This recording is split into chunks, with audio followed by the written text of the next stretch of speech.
al sexto ejército en Stalingrado. Y eso fue gracias al sistema comunista, que tenía una disciplina de producción centrada en un objetivo con éxito. Fueron éxitos también, y aquí tenemos quien conoce el lugar, la campaña de alfabetización cubana, con un gran éxito, incluso la mejora de la sanidad en Cuba. Y un gran éxito tienen sobre la pizarra los sistemas comunistas reduciendo el paro. Pero lo hacen con sistemas muy poco económicos, porque lo hacen engrandeciendo el ejército, con movilizaciones millonarias de otros parados si no tuviesen que estar movilizados en el ejército, acrecentando la burocracia y el número de funcionarios y, sobre todo, vaciando el exceso remanente que pueda quedar de parados mediante la creación de empleos nada productivos y con remuneraciones mínimas. Pero ante el escaparate, en el comunismo suele haber un paro muy bajo. Y un punto de gran éxito para mi consideración es el éxito que tuvo el sistema comunista en pequeñas comunidades, como por ejemplo los kibbutz en Israel. Vamos, hasta tal punto que yo, ahora que estamos entre amigos y que nadie me escuche, yo creo que para mí el sistema comunista es el mejor sistema económico, con dos restricciones. Uno, que se aplique en pequeñas comunidades, como pueda ser un convento, un kibutz, una comunidad hippie, una familia, no muy numerosa, porque en cuanto sube el número se complica. Y, bueno, yo quizá esto de haber dicho lo de que soy parte del comunismo ha sido un poco teatral, dramático, para alentar a los que empezaban a perder la atención, que me prestasen atención, pero tenía que distinguir entre comunismo y sistema comunal. Es decir, el comunismo es un sistema político que se impone en algunos países, el sistema económico comunal es un sistema económico que se elige por parte de algunas comunidades, sobre todo si son pequeñas, porque es donde funciona. Y efectivamente en estas situaciones el sistema comunal sí que funciona y funciona muy bien. También tenemos que reconocer en el comunismo grandes errores. El principal, el que hemos apuntado ya y que señalaban los vieneses, que es que el sistema centralizado no puede funcionar. Y tan no puede funcionar, que el primer ponente hizo referencia a ello, que Stalin fusiló a Bukharin, que era el encargado del Comité Central de Planificación Financiera y Económica, porque no daba ni una en ninguno de los planes quinquenales y lo llevó al paredón, harto de que eso no funcionaba. Y no funcionaba porque es que no puede funcionar. El siguiente tema es que tendríamos que pensar en analizar las fuentes de por qué el comunismo es lo que es y ha llevado donde nos ha llevado, y sobre todo, ¿qué es lo que dijo Marx? Y aquí voy a destacar solo dos pensamientos y los vamos a analizar a ver a qué conclusiones nos llevan. Uno es el que Teresa ya señalaba del valor añadido.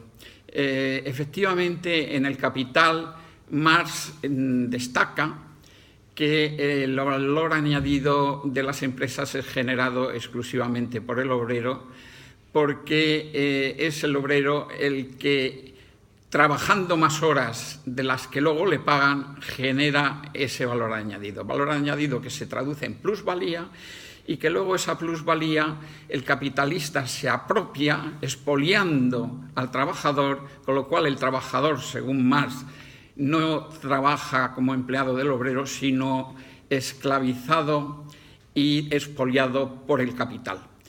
¿Qué ocurre? Pues que, a mi entender, Marx acierta en que la mano de obra genera plusvalía, creo que no se le puede negar, pero se equivoca en su insistencia en que es la única forma y la única fuente de plusvalía. Hasta tal punto que él niega toda posible plusvalía en el comercio. El ejemplo que él pone es el de un fardo de lino que dice el fardo de lino en la India es el mismo que el fardo de lino que está en Inglaterra cuando se ha exportado. Y al ser el mismo, pues no hay ninguna plusvalía añadida, porque es que pesa igual, es igual, mide igual. Pero se equivoca, porque hay una plusvalía posicional.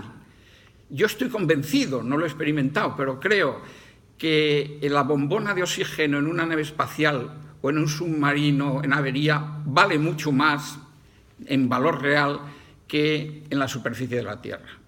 Y la bala de lino en Inglaterra, donde tiene capacidad de ser procesada por una industria en aquel momento la más avanzada del mundo, o de quedarse en la India y además haber una demanda muy superior de los productos que se iban a derivar de esa bala de lino en Inglaterra que en la India, efectivamente hay un valor añadido claro. Si la mercancía, que efectivamente es propiedad del capitalista, y por eso el capitalista se apropiaría del valor añadido que proporcione la mercancía.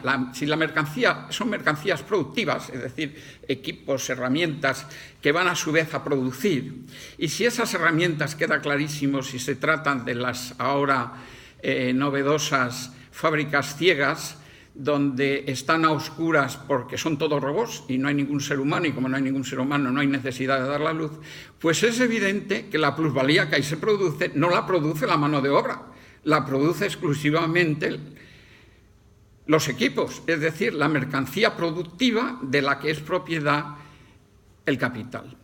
En mi entender, en el libro lo señalo, ambas partes están produciendo plusvalía. Y a lo mejor los neoliberales que atribuyen toda la plusvalía al capital y, por tanto, cuando una empresa amplía y con los fondos acumulados en reservas compra una filial o monta una empresa nueva en otro sector, la propiedad que se atribuye toda ahora al capital, a lo mejor hay que permitir que el trabajo capitalice parte de eso, con lo cual se resolvería el problema que nos denuncia Marx, que se producía al principio de la industrialización, y en vez de resolverlo por el camino de dar todo el capital al Estado, y ese capitalismo del Estado produce otro de los grandes problemas, y es que el que tiene los medios los utiliza en su beneficio.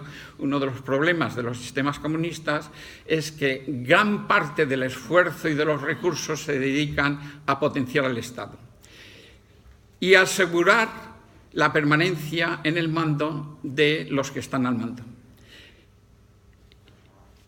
olvidándose de las necesidades de consumo general del pueblo.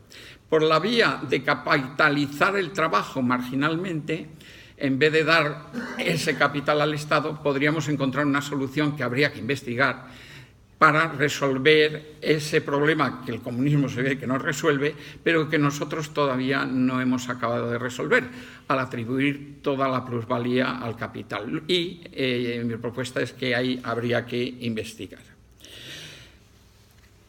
En el verano de 1962 estuve en Berlín. Me examiné con los de milicias, pero no tenía que hacer milicias ese año, y me fui a Berlín a finales de mayo a trabajar como soldador en la empresa Stephen Nelle.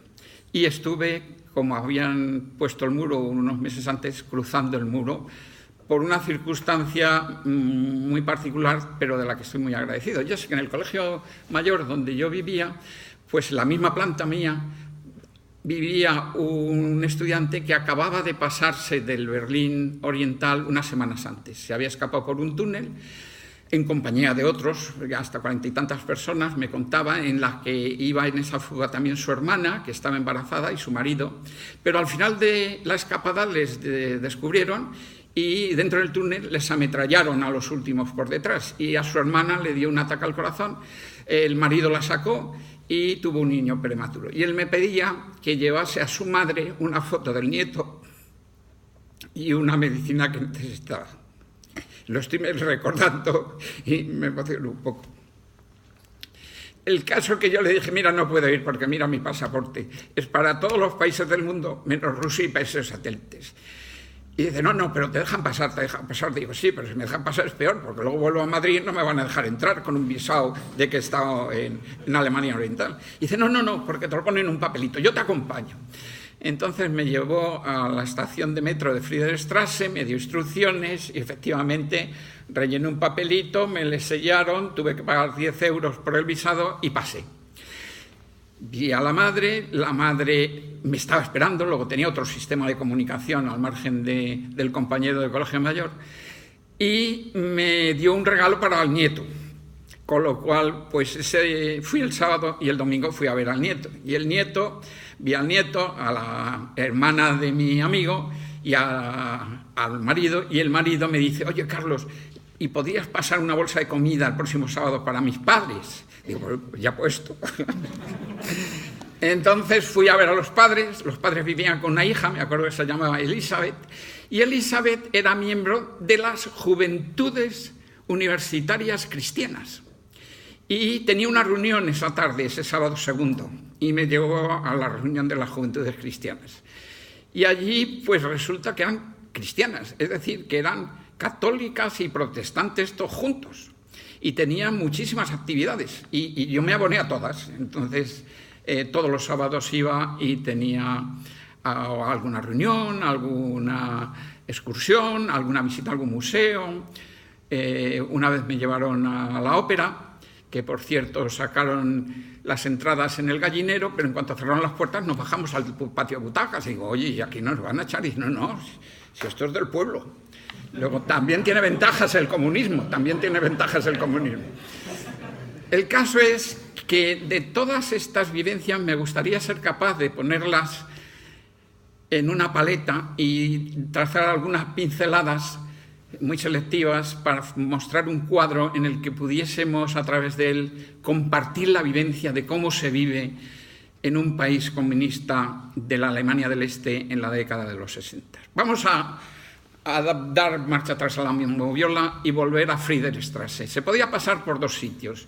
El que sale en las películas, que es de superficie, que es el Checkpoint Charlie, y que yo pasé solo 2 veces, porque algunas de las excursiones me venía mejor pasar por ahí, pero yo normalmente pasaba por Friedrichstraße, que es una estación de metros con una conexión. Hay que hacer transbordo entre 2 líneas y en el transbordo está la frontera y el control.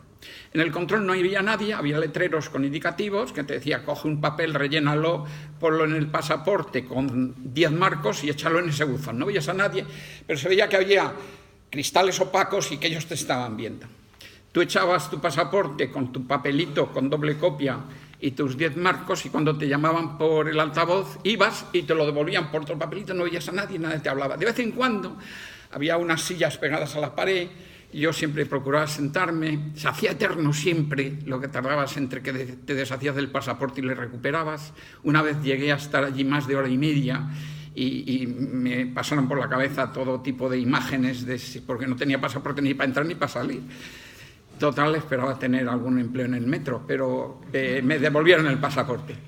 El caso es que de vez en cuando salía un soldado de las Grenztruppe, es decir, la policía de fronteras, y se llevaban a algunos de los que estaban, luego salía ese con el pasaporte. Cuando salían dos soldados y se llevaban a uno, ese no volvía a salir. No sé si es que salía por otra puerta, porque era muy importante y le estaba esperando un coche, o es que le llamaban a otro lado y no salía.